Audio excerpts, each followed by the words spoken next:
That is why this kind of choice is not really a choice. We had no choice. There's already a best, right?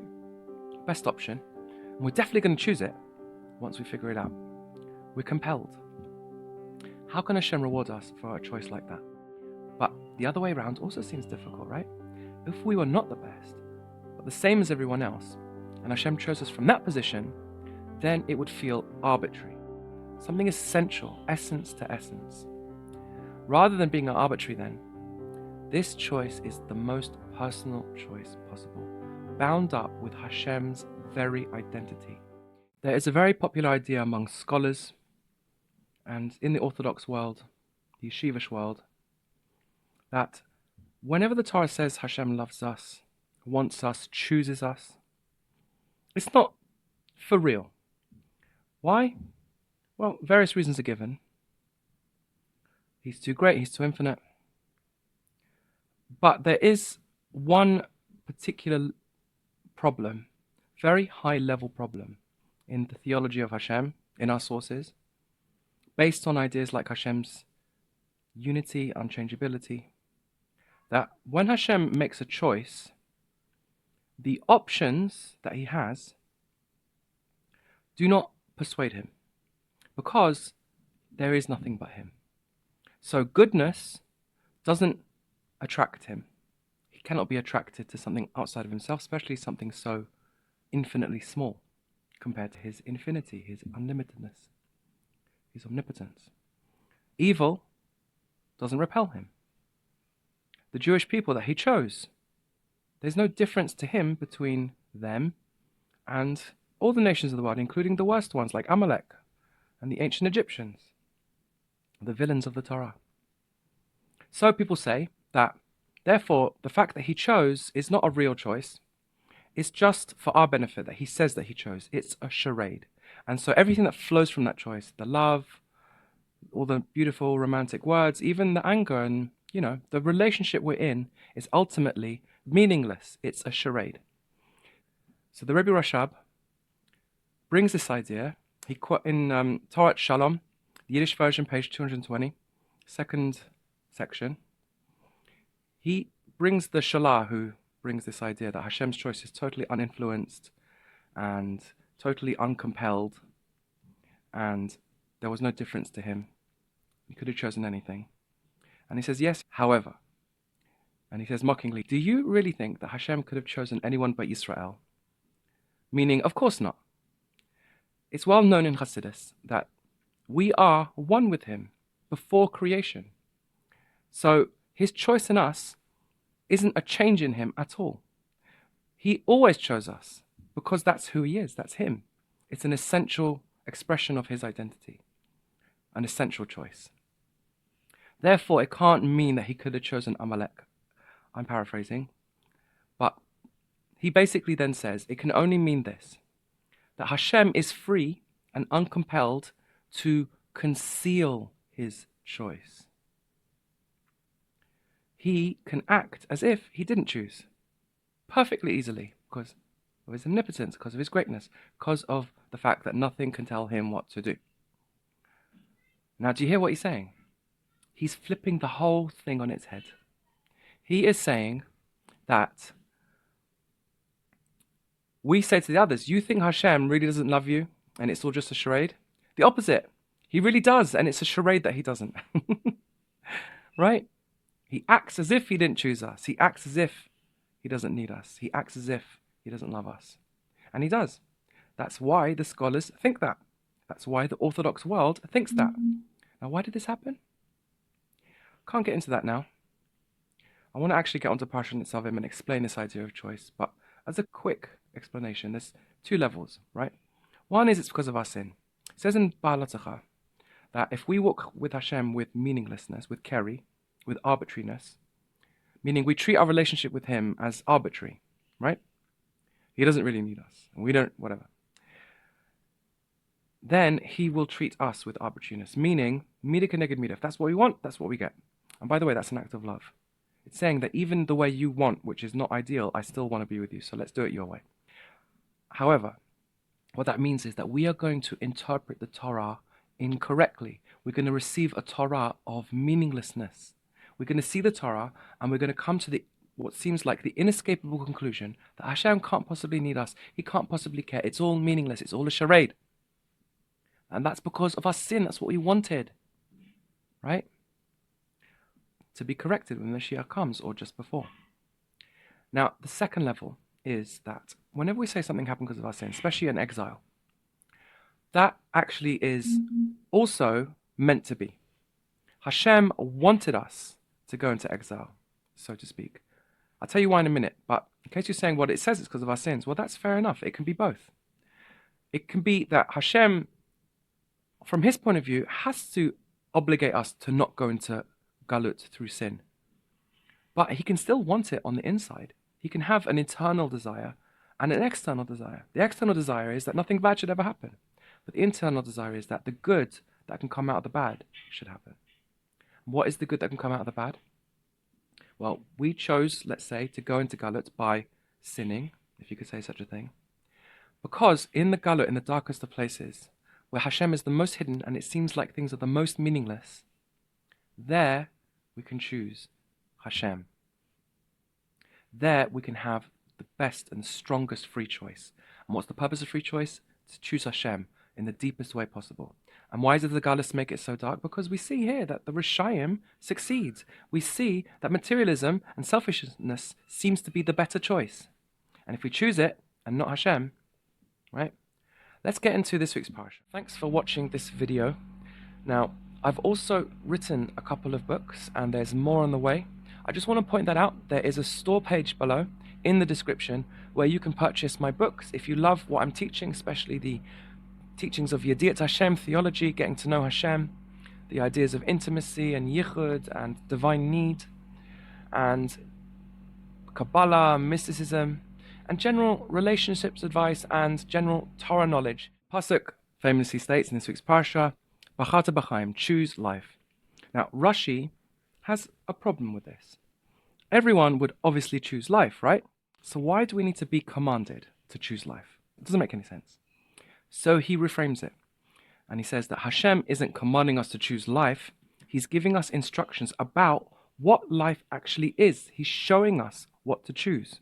Because we live in a world where evil prospers, like I said. And therefore, we can get confused and think that life is chosen by being selfish and materialistic, right? But Rashi brings a mashal about a father who's telling his son, this is your inheritance, you get the choice portion, and then he also shows him, this is the choice portion. Hashem is not just saying choose the best portion, but he's actually showing us what the best portion is, right? Torah and mitzvot, and choosing Hashem. Interestingly, the Midrash Rashi brings uses the lashon, the word chelek, portion. The father says to his beloved son, take the finest portion of my estate. And then he shows him which it is.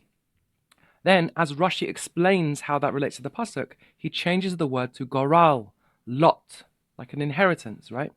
Now, the Lubavitcher Rebbe has an incredible explanation on this. He mentions that the Torah already said, see, I have set before you today life and good, death and evil, i.e., life is good, or good is life, and evil is death. And then, right after that pasuk, Hashem commands us to do good, i.e., to choose life. Why then do we need this repetition? Now, to explain this, let's ask another question, typical rabbinic style. This week's parasha is Moshe exhorting us over and over to keep the mitzvot and follow Hashem's ways. He's screaming at us, begging us, imploring us over and over. He then tops everything off by saying basically, and is it really that hard? Is it in the heavens or across the sea? No, it's very close to you, in your heart and in your mouth to do it. So what he is saying is that it should be very easy, not just easy to do mitzvot, but it's also in our heart, meaning it's easy to love mitzvah. It's easy to fear and love Hashem. But the truth is, this doesn't seem so easy, does it? And in fact, it goes against the general tone of the entire parasha.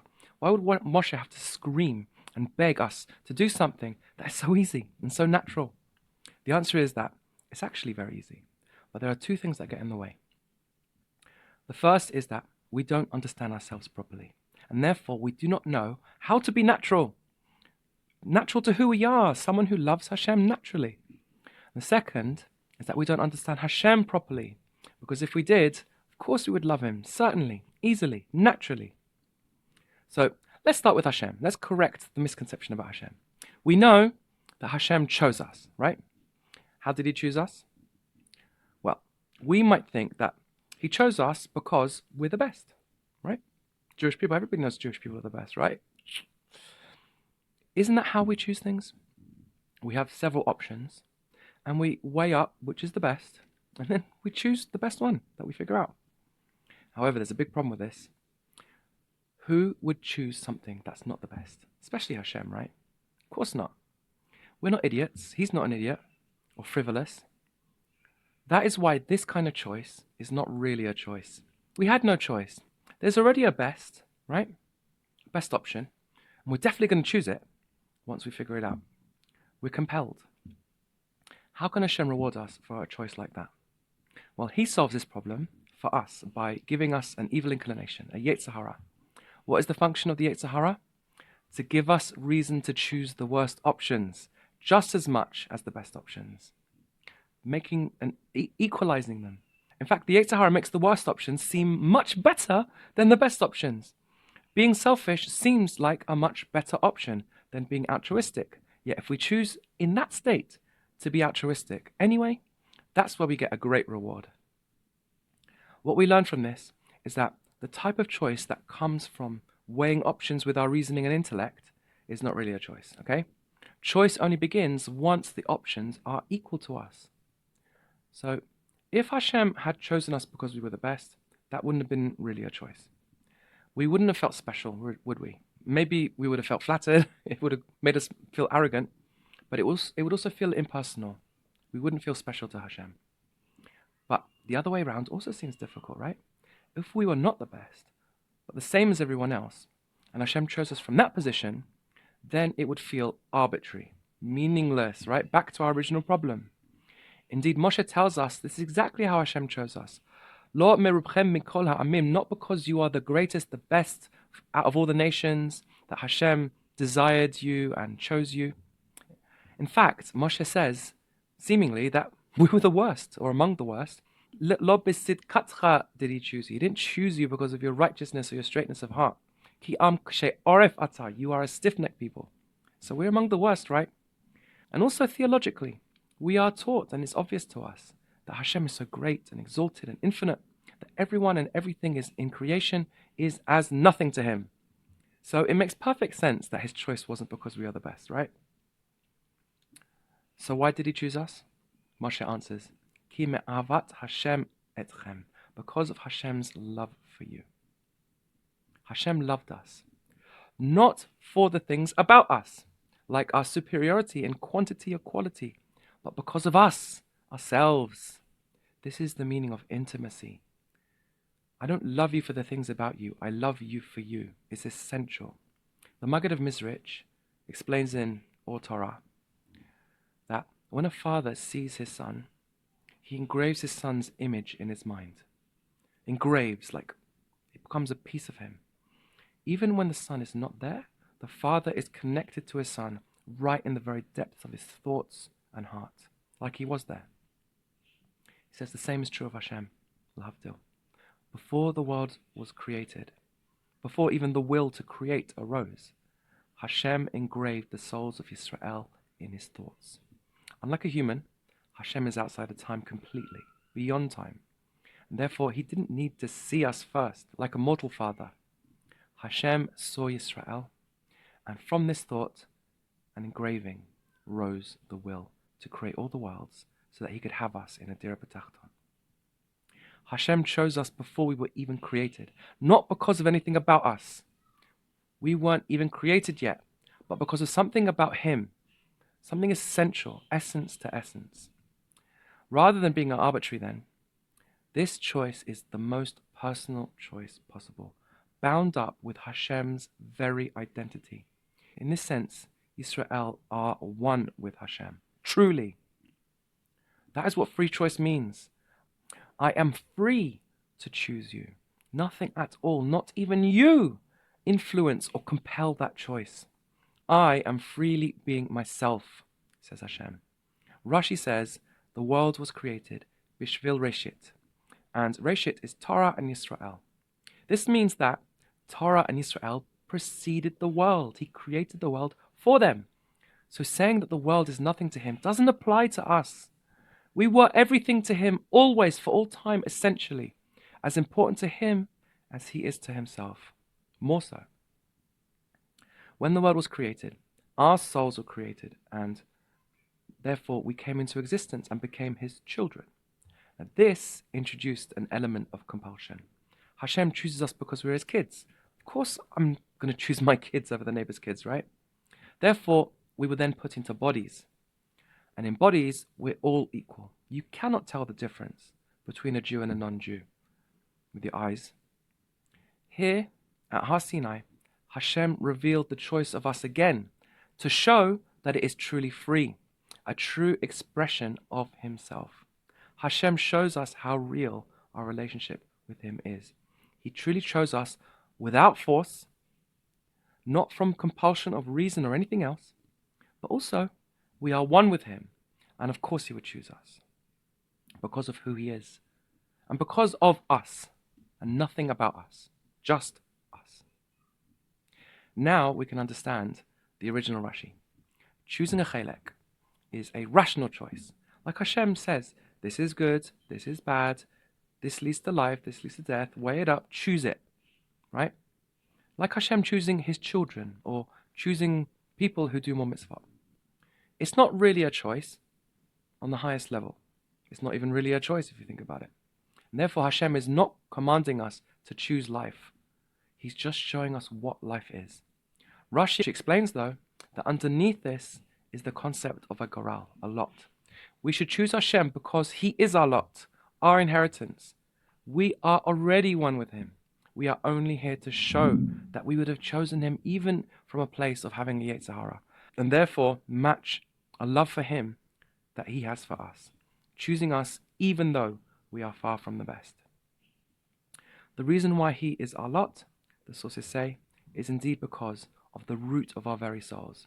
As we said, we are rooted in Hashem's first thought, his essence, before creation, as the Rebbe explains in Yivchalanu 23, that there is an essential thought and there is a non-essential thought, and it is the essential thought. He's thinking about himself when he thinks about us, and therefore we are truly one with him beyond all the worlds. This is why it's very close to us. This place in us is referred to as a place of standing, not moving, standing. We never moved, even after coming to this world.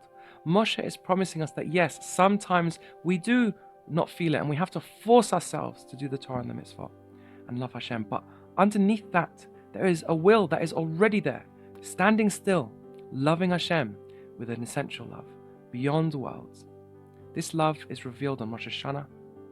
Nitzavim is always before Rosh Hashanah, a day when we choose Hashem from this level of goral and feel this bond of connection with him. Indeed, it comes naturally and easily in Rosh Hashanah. Just go to shul and I promise you, you'll feel it.